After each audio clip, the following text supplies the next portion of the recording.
আসসালামু আলাইকুম, কেমন আছেন সবাই? বেশ কিছুদিন থেকে ভিডিও দিতে পারছি না ব্যস্ততার কারণে।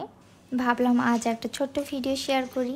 ছোলা ভিজিয়ে রেখেছি, এখানে 2-3 দিনের ছোলা একসাথে ভিজিয়ে রেখেছি। লাল শাক পাচ্ছিল, রাতে লাল শাক ভাজি করব। 2 দিন থেকে বৃষ্টি হচ্ছে, তাই আজ ইফতারে আমরা খিচুড়ি খাবো সবাই। আচ্ছা, আপনাদের বাবার বাড়ি থেকে শ্বশুর বাড়িতে কি ইফতার পাঠিয়েছে? আমাদের দেশে না অনেক অঞ্চলে এরকম কিছু নিয়ম আছে। অনেক আয়োজন করে ইফতার পাঠায়। আচ্ছা, এই ব্যাপারটা আপনাদের কাছে কেমন লাগে বলেন তো? কিভাবে দেখেন এই ব্যাপারটা? হতে পারে এটা কোনো নিয়ম, কিন্তু এমনও ফ্যামিলি আছে যাদের আর্থিক কিছু সমস্যা থাকে। এই নিয়ম পালন করতে গিয়ে তাদের একটু ক্ষতিও হয়, কিন্তু কি করার, আমাদের সমাজে এরকম হাজার হাজার নিয়ম আছে যেগুলো একদম ভিত্তিহীন, মানেই হয় না। এই নিয়মগুলোর জন্য অনেক বাড়ির বউকে কথাও শুনতে হয়। তো এই নিয়মগুলো থেকে বের হতে হবে।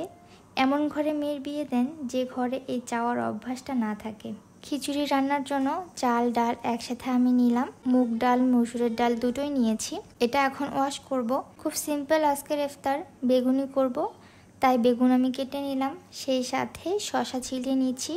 একটা চুলায় পানি বসিয়ে দিলাম, আর একটা চুলায় প্যান বসিয়ে দিয়েছি, খিচুড়ি বসাই দেব। প্যানে তেল আর ঘি দিয়ে এর মধ্যে আমি গরম মশলা দিয়ে দিলাম, তাহলে সুন্দর একটা ফ্লেভার আসবে। পেঁয়াজও দিয়ে দিলাম, কিছু কাঁচামরিচও দিলাম। কাঁচামরিচ পেঁয়াজের মধ্যে আমি কিছুটা লবণ দিচ্ছি, তাহলে পেঁয়াজটা তাড়াতাড়ি হয়ে আসবে।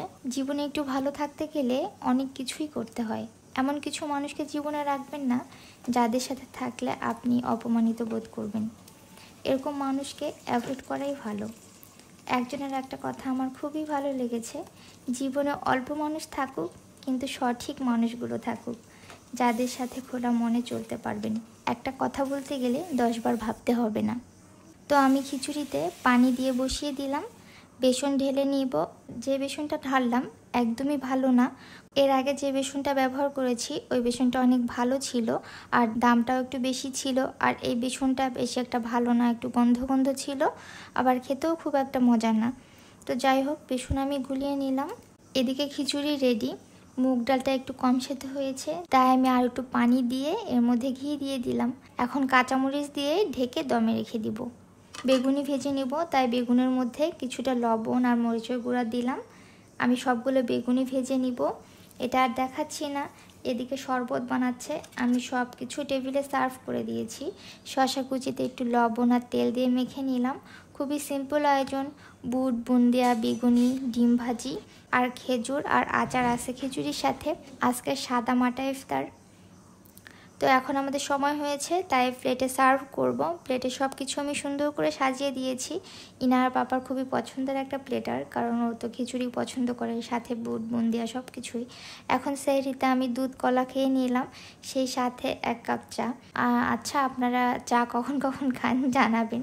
মানে অনেকে আছে যে ইফতারের পর খায়, আবার অনেকে আছে তারাবি নামাজ পড়ে খায়, আবার কেউ শেষ রাতে। তো যাই হোক, আমার তো 2 বেলা খেতেই হয়। আর আমার আজকের ভিডিও কেমন লাগলো অবশ্যই কমেন্ট করে জানাবেন। সবাই ভালো থাকবেন, সুস্থ থাকবেন। আল্লাহ হাফেজ, টাটা।